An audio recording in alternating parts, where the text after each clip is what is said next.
If you're in search of a lift kit that's going to fit that bigger tire that you have in mind while getting you some extra ground clearance off-road, this officially licensed Jeep 2.5-inch suspension lift kit with monotube shocks will be a great option to consider. Now this will be great for the JK owner who wants a moderate lift kit to fit up to a 35-inch tire to make the Jeep more capable on the trail, or if you just want more of an aggressive look with a more defined stance. Now this kit will come with quality officially licensed Jeep components as well and include everything that you need to get that height, which will be great for the JK owner looking for a fully inclusive kit. As I mentioned, this will be a full kit which will feature springs, shocks, sway bar end links, and all the hardware brackets, spacers that you need in order to get that 2.5 inches of lift while maintaining good ride quality. Now the combination of these springs and the shocks will also allow a very comfortable driving experience when you're on road and maintain good responsiveness and durability if you're planning on hitting the dirt. Now not only will this again offer the performance aspect, but this is going to offer that elevated look as well for that leveled and aggressive appearance. Getting into the construction, starting off with the springs, these will be high tensile linear springs offering reliability and again good responsiveness to on and off-road driving. Now the shocks included will consist of a gas pressurized monotube design which will offer longevity and durability out of the shocks compared to stock, which can end up fading over time. Now these will also have a hard chrome OE style piston rod for great strength and a steel housing coated in a durable black powder coat finish to resist any rusting on the shock body. Now the sway bar end links in the kit will also be made of a durable steel material and will have high density polyurethane bushings that will outshine the factory ones when it comes to the lifespan. Now you'll also find a track bar relocation bracket in the kit. This is going to pull that rear axle back center. That's going to be made of a heavy duty steel material with a black powder coat on that as well. Now the bump stop extensions, as you can see over here, the rear ones are going to be made of a dense plastic material, so you won't have to worry about any rusting with those. And then the front are going to be made of an aluminum material with a textured black powder coat finish on top of that. That's going to resist any corrosion on the aluminum underneath. Overall, a very solid kit, and it's going to come with all the hardware that you need for install. When it comes to price, this will be a premium option coming in at roughly $1,100. Now comparing this to other choices available on this site, this is going to come with every component that you need to lift the Jeep and accommodate for that added height to maintain a factory-like or very comfortable ride quality, unlike some other basic choices that don't come with as much as you see here. Now this is also going to be officially licensed, so you can ensure that this is backed in quality by Jeep with some additional peace of mind that you're getting a solid kit. I'm going to give it a 3 out of 3 wrenches on the difficulty meter, taking you about 6 hours to get the job done with the right tools and the right setup. But at this point, we can head over to the shop and check out a detailed breakdown of that install process and what it looks like step by step. So that's going to wrap it up for me. Let's go ahead and get into it. Tools you will need for this install include an air and electric impact, assortment of ratchets, 10, 11, 13, 18, 19, 21 millimeter sockets, various extensions, clip removal tool, 11, 14, 16, 17, 18, 19, 21, and 22 millimeter wrenches, a pry bar, penetrating lubricant, and a handheld spring compressor, as well as tools not shown here, which are jack and jack stands. What's up guys, today we're going to be installing a lift kit on our Wrangler. But before we get started with the rear, we're going to send you to watch a short video on how to uninstall your factory suspension, and then we'll get started with our lift kit install. So now we can get started in the rear. Now our first step is going to be to take off our bottom shock bolts. So I'm going to use an 18 millimeter socket and wrench to disconnect this bottom shock bolt. Now I also have the axle supported just like in the front, but we can go ahead and take that out. And this is going to give us access to that lower sway bar bolt. You might need a small pry bar just to get it out of the mount here.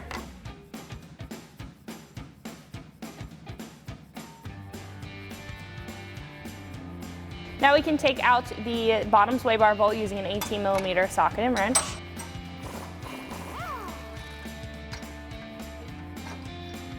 Next, we can take out the bolt on our brake line bracket up on the frame here. I'm going to use the same 10 millimeter socket that we used up front. And again, this is just going to make sure that our brake line is not damaged while we're lowering our axle. Then we can just repeat that on the other side.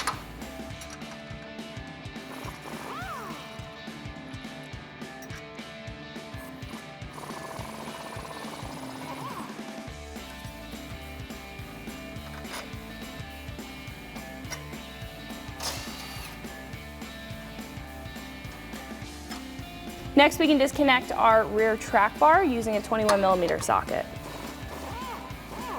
So once the track bar is disconnected, we can start to lower down our axle. So real quick, I'm just gonna disconnect this breather hose. You just have to pull back on it. It's just gonna be a barbed pin there. And then what we can do now is just lower down our axle.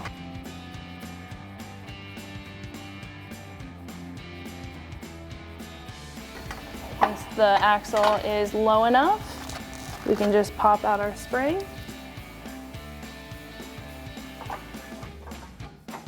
And the isolator is going to come out with it.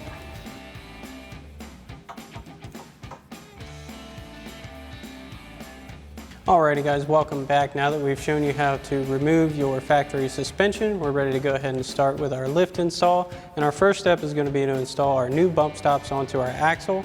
And we're going to use our supplied 2 5/16 bolts, 2 flat washers, and lock nuts on each bump stop. So we'll go ahead and get those loosely in place and then we'll tighten them down. One thing to note is the orientation. Your outer triangle here will face the rear of the vehicle. So we'll go ahead and install those. So we'll go ahead and get our rear bolt in place first, and then go ahead and locate that into our hole. And grab our washer and our nut. You may have to lift up on it to get it in place. It's kind of tricky.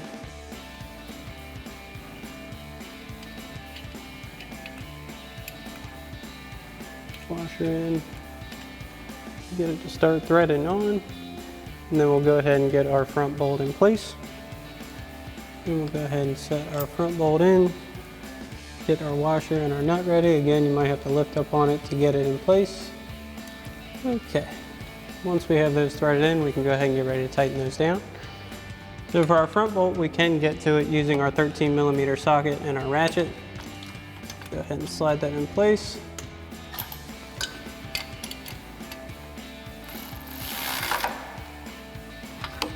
And for our rear, we'll have to use 2 13mm wrenches to go ahead and tighten that down.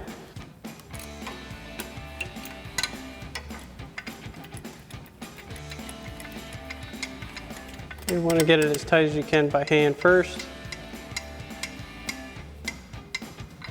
You can go ahead and finish it off with your wrench.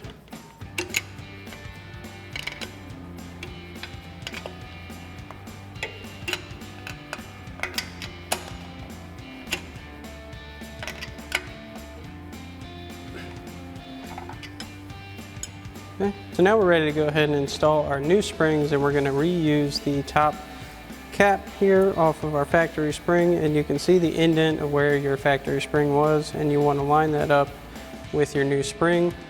And we may need to lower our rear down even more to go ahead and get our new spring in.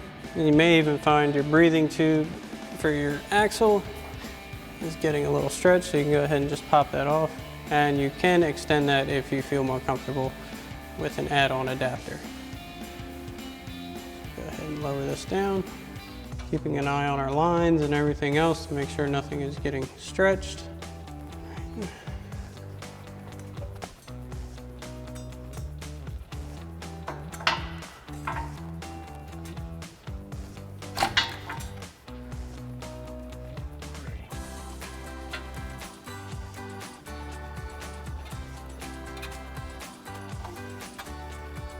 And you want to make sure the bottom of your spring lines up in the correct orientation as well.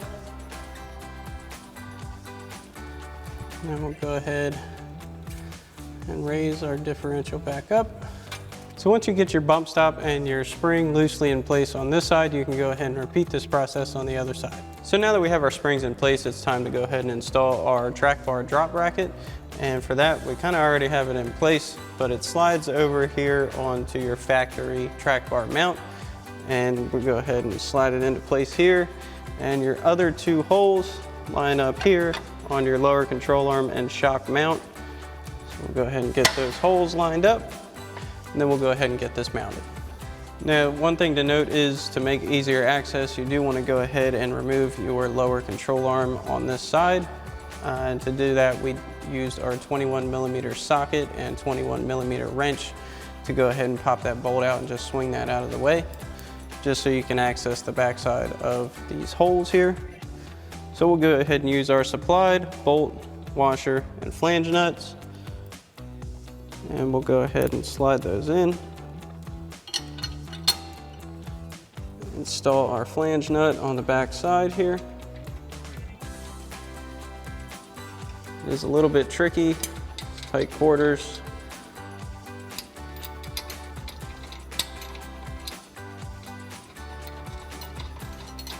Go ahead and get that threaded in, and then we'll install our bottom one.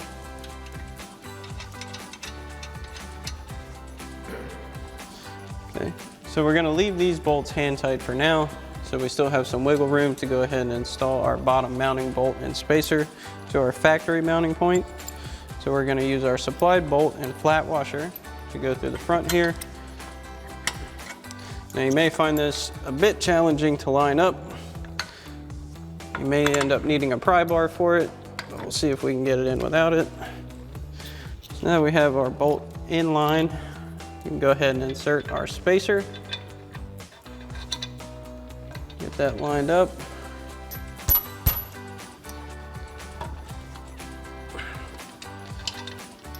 Go ahead and work our bolt through.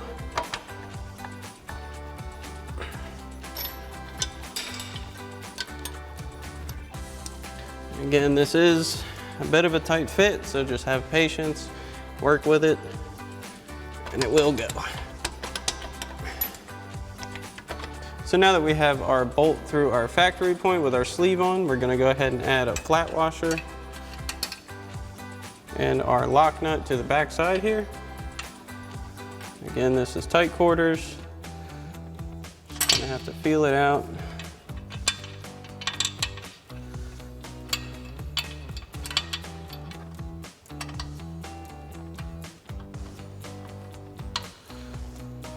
Go ahead and get your lock nut threaded on.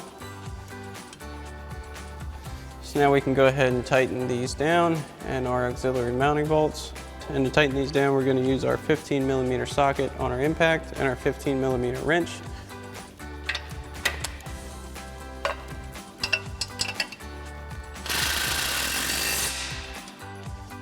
And then for the bottom one, you will have to swap around and use a wrench on this side.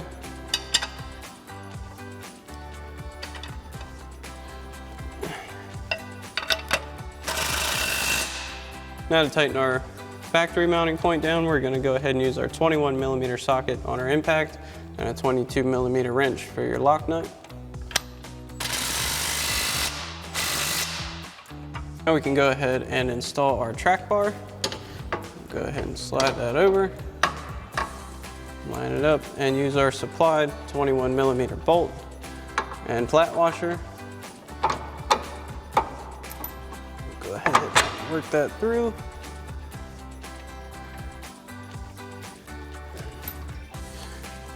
Now you may find you need to use a pry bar in here to get it to line up in the back hole. And we'll just go ahead and give it a little bit of a push here.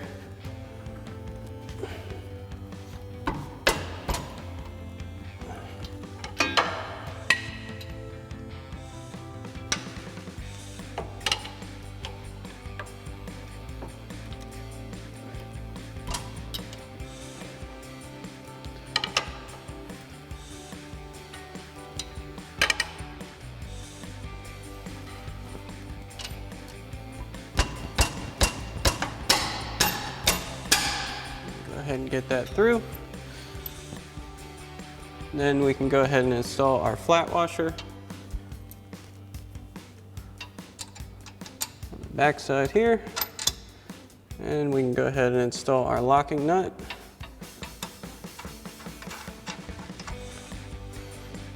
Now we can go ahead and tighten these down using our 21mm socket on our impact and a 22mm wrench.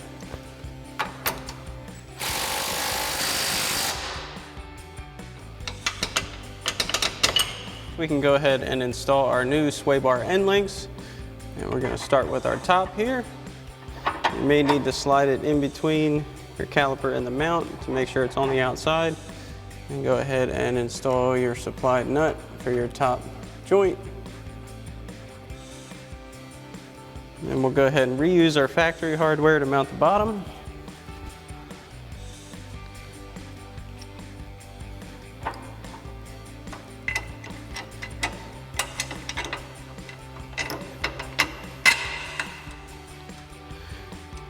we'll go ahead and reinstall our nut.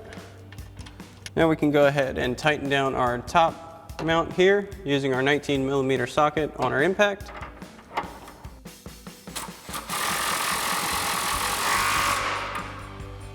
Now we can go ahead and tighten this down using our 18mm socket and our 18mm wrench. And then we'll go ahead and repeat this process on the other side. So next we can go ahead and reattach our lower control arm to our axle. So we'll go ahead and slide that back into place and then reuse our factory hardware. We'll go ahead and reinstall our nut. And then we can go ahead and tighten that down using our 21mm socket on our impact and a 21mm wrench.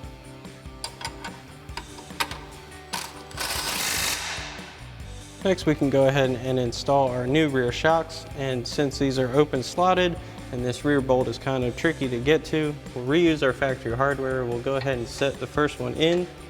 So we'll go ahead and get our first bolt threaded in, just a few threads, and then we'll slide our slotted mount here onto that.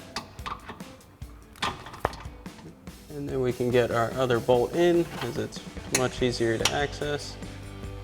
And then we can go ahead and tighten those down using our 16mm socket and an extension on our impact. And you want to kind of line up your bottom mount while you're doing this as well. Go ahead and get those tight.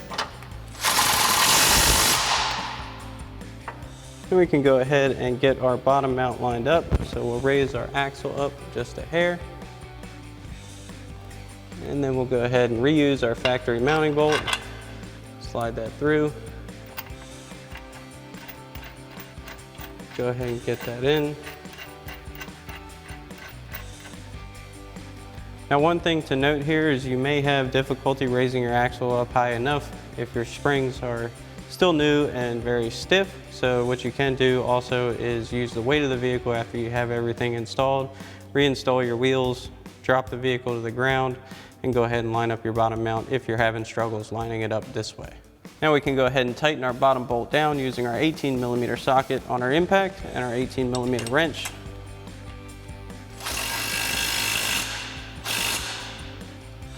Then you want to go ahead and repeat this process on the other side. So next we can go ahead and install our brake line drop bracket. So we'll reuse our factory hardware for the original mounting point up top. That in. Then we'll use the supplied 11mm bolt and lock nut for the bottom. So just pull our brake line down a little bit, minding our hard line here. Go ahead and use your 11mm bolt, 2 flat washers, and a lock nut. Go ahead and get that installed. Then we can tighten down our top mount here using our 10mm socket on our ratchet and our bottom bolt and nut using our 11mm socket on our ratchet and 11mm wrench.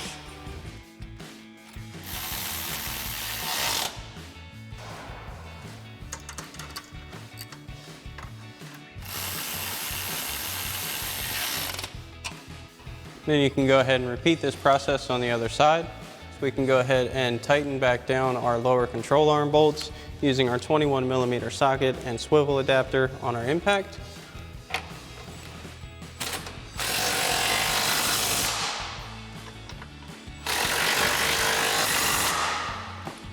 Then we'll go ahead and repeat this on the other side. So a couple things to keep in mind here. You want to wait until you have your vehicle back on the ground and your lift kit complete to go ahead and reattach your vent tube for your axle, or you can get the optional extension for your vent tube, as well as reattaching your emergency brake bracket up top there, because you want to make sure nothing binds and nothing's too stretched once you have your whole lift kit on and you load your suspension back onto the ground. So before we move on to installing our new front suspension, we're going to send you to watch a short video on how to uninstall your factory system, and we'll see you when you get back. So the first couple of steps of this install include getting the Jeep up in the air, whether you're on a jack and jack stands, or if you are on a lift like I am with a couple of pole jacks. You want to make sure that you're supporting the axle because we will have to lower it down. You also want to make sure that the front wheels and tires are off, and if you are on a jack and jack stands, I would recommend chalking the rear wheels. But our first step is going to be to take off our sway bar M-links, or at least to just disconnect them from the axle. So we can take off the bottom bolt for our sway bar end link. We don't necessarily have to take off the top, considering that we just need to disconnect this from the axle so we can lower it down. So I'm going to take an 18mm swivel socket on the passenger side, and then I'm going to take an 18mm wrench and we can take that off.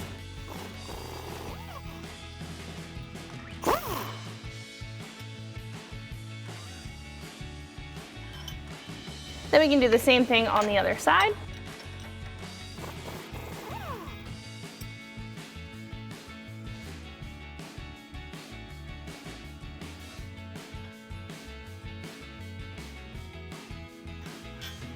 Next, we can disconnect our front track bar using a 21mm socket. It's going to be a flag nut on the back. That is going to shift the axle a little bit, but it's going to allow us to drop our axle. Next, we can remove our lower shock bolt using an 18mm socket and wrench.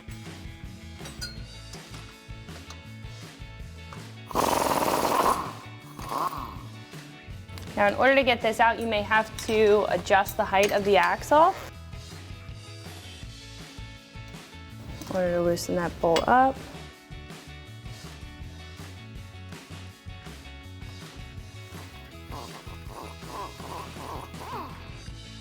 Now, the other thing that we want to make sure to do while we're over on this side is disconnect our brake line bracket. We have one up at the top on the frame and one down on the spring perch. I'm going to use a 10mm socket for both of those, but I'm also going to use my impact wrench for this top one. I'm going to make sure to save these.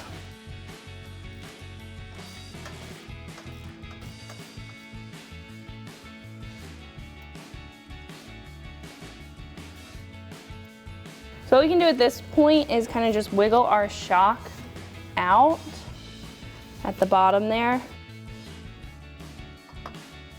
And then just pull out our brake line bracket. This is just going to give it enough slack so when we drop our axle, we're not damaging this brake line because we definitely don't want to do that. If this does get damaged in the process, you will need to replace them. So once we are finished with the brake line and the shock over on this side, we can do the same thing on the other side, and then we can start lowering our axle. At this point, what we can do is start lowering down our axle so we can take out our springs. So I'm just going to lower my pull jacks here, and we just want to make sure that it's even. We're keeping an eye on our brake lines, even though they are disconnected at the bracket.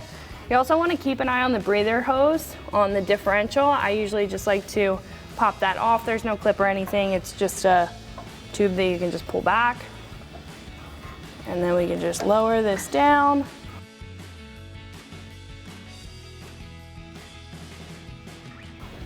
And you'll see the spring start to separate at the top.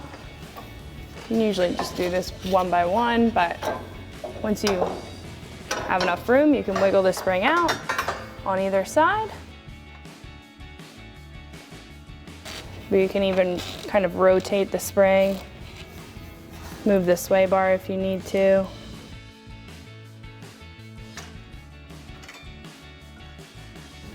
And even pull down on the axle if you need to.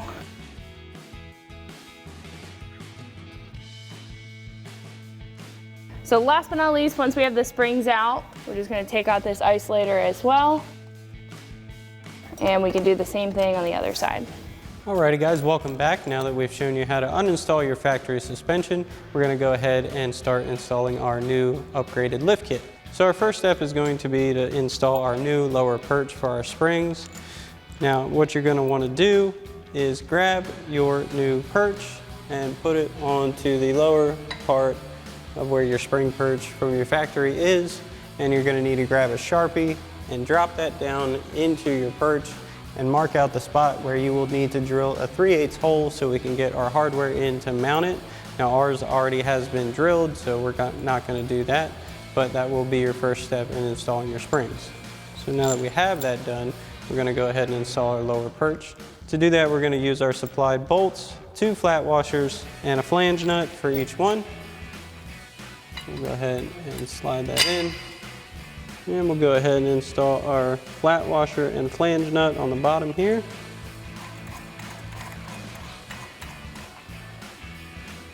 And to tighten this down, we'll go ahead and use our 14mm wrench. Now this is a flange nut on the bottom, so if you get it hand tight, It should grab and one wrench should suffice. We'll go ahead,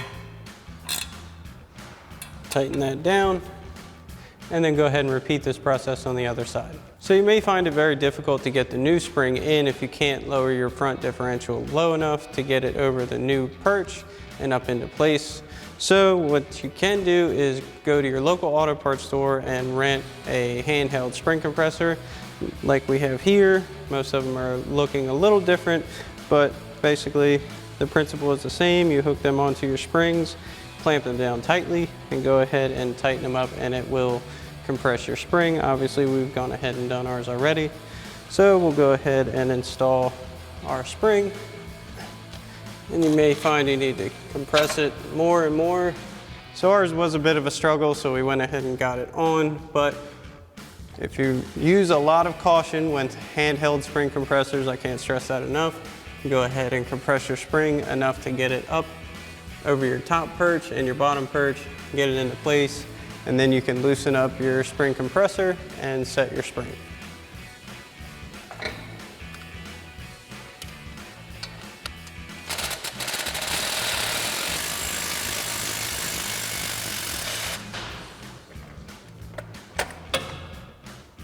Okay, so for orientation purposes, the bottom of your last coil should line up with the end of where your factory coil rested in the bottom perch here, and your factory upper isolator should have remained in place. And we'll go ahead and make sure that's in line and reuse that for your upper isolator for your spring, obviously. Now that we have our springs in place, we can go ahead and install our shocks. And for our front shocks, the orientation for your top mount is going to be washer, bushing, body mount, bushing, washer, nut. So we'll go ahead and get our top mount in place. We'll go ahead and slide our top mount in. Go ahead and slide your bushing in. Get that lined up. Now hold that in place. We can go ahead and get our washer in.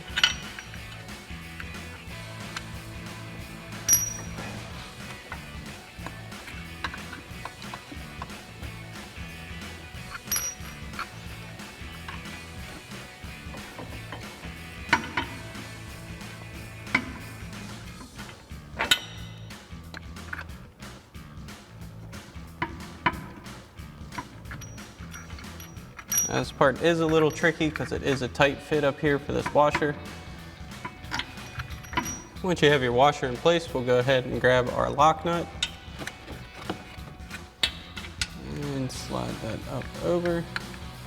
Once you have your nut on, go ahead and get it hand tight.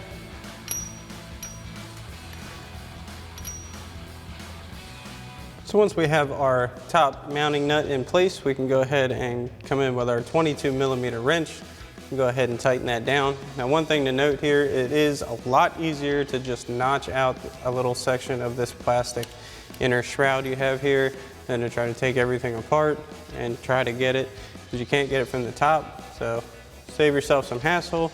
Just go ahead and notch that out, and we'll go ahead and tighten this down.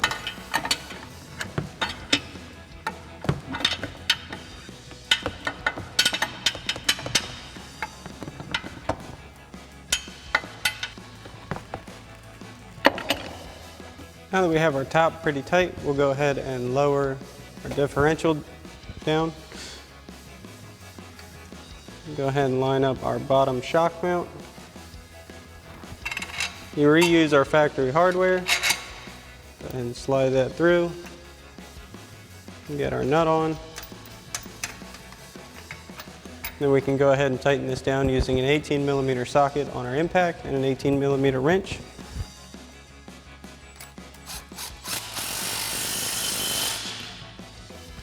And then we'll go ahead and repeat this process for the other side. So next we can go ahead and install our factory rear sway bar end links to our front.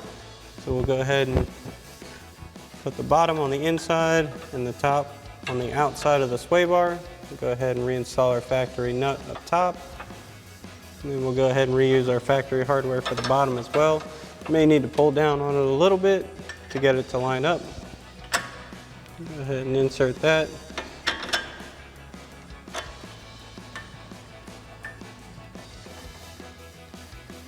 And then we'll go ahead and tighten these down using an 18mm socket on our impact and an 18mm wrench. And then we'll go ahead and tighten down our bottom mounting bolt using an 18mm socket on our ratchet because it's tight quarters, and an 18mm wrench.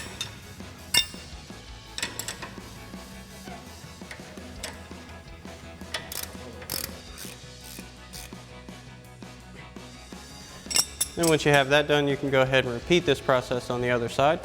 Now we can go ahead and install our brake line drop bracket. So for that, we're going to grab our bracket and reuse our factory hardware for the top mount.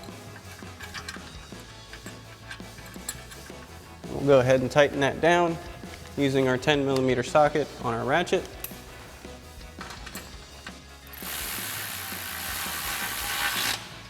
And then we can go ahead and massage our brake line into place, being mindful of our hard line here, not to pinch anything or break anything. Use our supplied 11mm bolt. Go ahead and insert that, along with 2 flat washers and your lock nut on the back. And then we'll tighten that down using our 11mm socket on our ratchet and an 11mm wrench for the back. So a couple things to note here: once you get everything set up, get your wheels back on and get your vehicle on the ground and load your suspension, you do want to torque your rear lower control arms to your manufacturer specific recommended settings, as well as drive it for a little while and recheck all of your nuts and bolts just to make sure everything has stayed tight, as well as take it into the shop and get it in alignment. Alrighty guys, that about wraps up our review and install of our officially licensed Jeep 2.5-inch suspension lift kit with monotube shocks for your 07 to 18 Wrangler JK. Thanks for watching, and as always, for everything Wrangler, keep it right here at extremeterrain.com.